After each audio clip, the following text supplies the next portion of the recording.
In late March of 1922, a remote Bavarian farmhouse named Hinterkaifeck seemed to hold its breath. Inside, a strange newspaper lay unread. Footsteps echoed from the attic above, though the family was all accounted for. The house keys had vanished.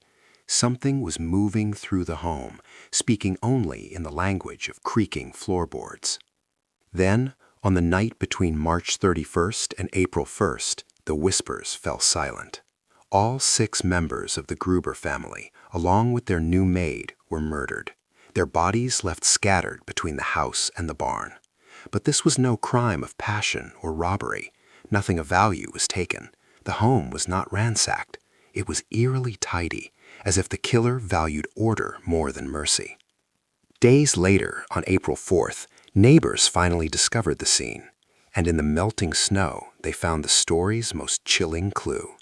A single set of footprints led from the dense forest to the farmhouse door, but there were no footprints leading away. None. The killer had walked in and simply never walked out.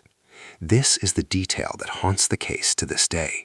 Not the violence of the crime, but the phantom exit that never was. Because the evidence suggested something far more disturbing.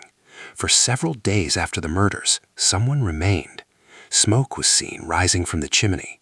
The cattle in the barn had been fed. The cows had been milked. This wasn't a frantic escape. It was housekeeping.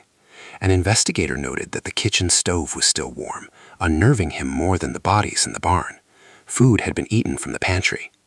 Who commits a massacre and then stays to cook a meal? Who sleeps under the same roof as their victims, separated only by a wall? This chilling detail narrowed the search to someone who knew the farm's rhythms intimately, someone comfortable enough to move through the house not as an intruder, but as a resident. More than a ghost, this was an unseen housemate. And it's a fear that transcends time.